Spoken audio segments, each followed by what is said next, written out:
What up, athletes? Whoop, whoop. All right, here's the deal.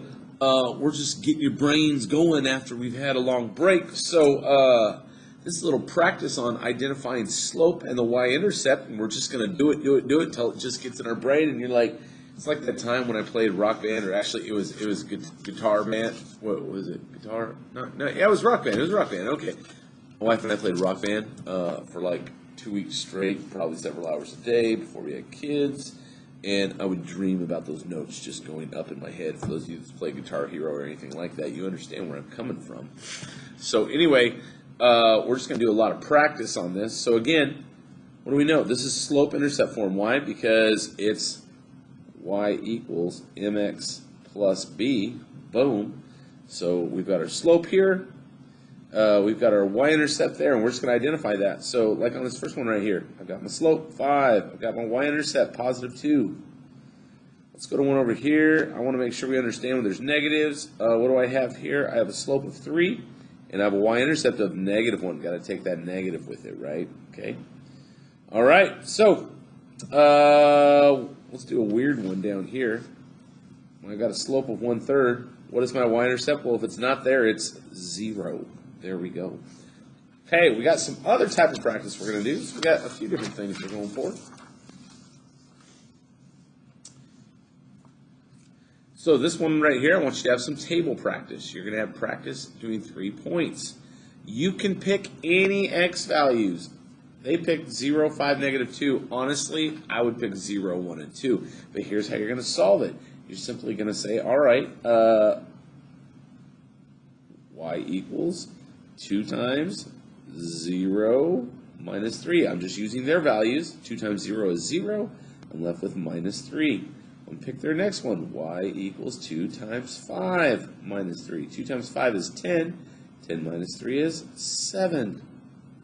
And then y equals 2 times negative 2 minus 3. 2 times negative 2 is negative 4. Negative 4 minus 3 is negative 7. Again, I would probably pick 0, 1, and 2. But you're welcome to be froggy, do whatever you want. Then we're going to graph these points. We've got 0, negative 3, 1, 2, 3. I've got the point 5, 7, 5, up, 1, 2.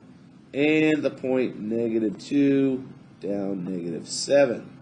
If I did this correctly, I should be able to draw a sweet line that goes through all 3 points exactly. We're going to draw that line all through the graph. Boom. There we go. This is the line y equals 2x minus 3. All right, sorry if there's a little blip on your screen. Somebody came to my door and brought me cookies. Look at that. Boom. Yeah. I like cookies. Cookies and math. I like cookie dough. Let's be honest. I like cookie dough probably more than cookies. Okay. So again, you're going to pick 3 points and graph it. Awesome. Next. Boom. What do I got going on here? Oh, and also, as you're doing that, make sure you show your work as you're going, okay? Because I want to make sure and see that for full credit.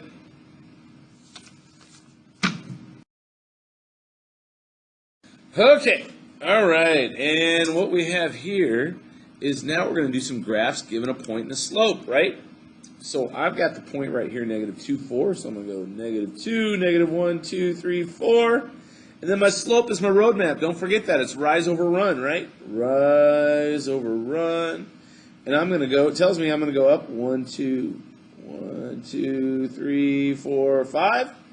Is that right? 1, 2, 3, 4, 5. Hey, and I'm going to go over 1, 2, 3. And you can do that a couple times. You can do it once. I like to usually do it a couple times. So 1, 2, 3, 4, 5. 1, 2, 3. Boom. Just to give me a nice little array of dots. And we're going to draw our line all the way through. Boosh, like that. And we're done. You got a page of those. Super easy. Getting good practice. Our last page, all you're doing to start off with on the top half is identifying the slope. We see it right here. You pick 2 lattice points. Remember, lattice points are those points where the grids meet. So I'm going to pick 2 lattice points. Notice I go over 1, 2, 3, 4, 5, up 2. But what is it? I like to go up first, actually. I like to go up 1, 2, That's 2, and over 1, 2, 3, 4, 5. That way I know it's rise over run, which is 2 over 5. Boom. Remember, though, if you ever go down, it's going to be a negative slope, or you can just draw your slope triangle, do rise over run, and realize if it's going down from left to right, it's negative. If it's going up, it's positive.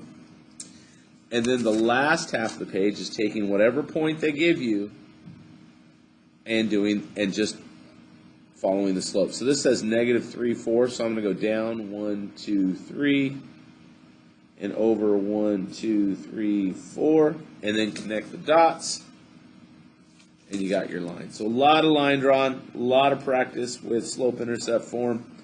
It's a big part of Math 1. So there we go. With that said, peace out.